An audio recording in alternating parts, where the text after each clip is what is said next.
Let's do this Tate McRae's makeup look. First I'm going to take some of my Rem Beauty foundation, but we don't want to use too much because the skin is almost like natural. I personally think that she absolutely looks unreal in this dress, and her makeup just looks so good. But she never fails to look good. I'm going to place some bronzer right by here and on the nose, so the forehead for a slight definition. I'm going to lightly keep tapping it where I place it so we're not moving it all around. It's going to give us that like cheekbone effect. I was creating that like shadow is what we want. Just do the same with the nose. Add like a nude peachy pink blush onto the high points of my cheekbones. And then I'm just going to do the same what I did with the bronzer and just keep tapping it very lightly where I placed it. Quickly pop some concealer underneath the eyes to cover these eye bags up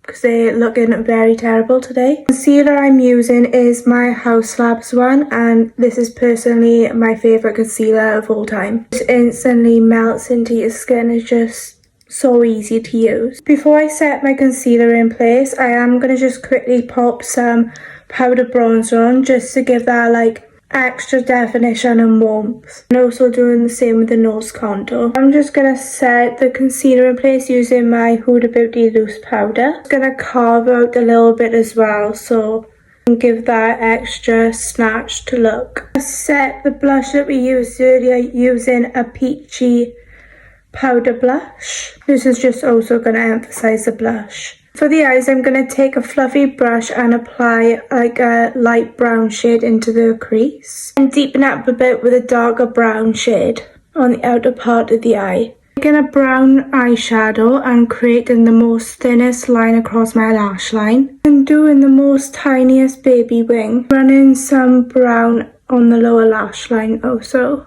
Almost forgot a little bit of shimmer to the center of the lid, and it's like a champagne gold shimmer. Some highlighter on the high points of my cheekbones and some on the nose, also the brow bone. Now I'm going to add some mascara, also a tiny bit on the lower lash line. I'm going to apply like this soft brown lip liner and like a pinky nude in the center and topping it off with like a clear or pinky gloss. And that is the final look, and please let me know who you would want to see next.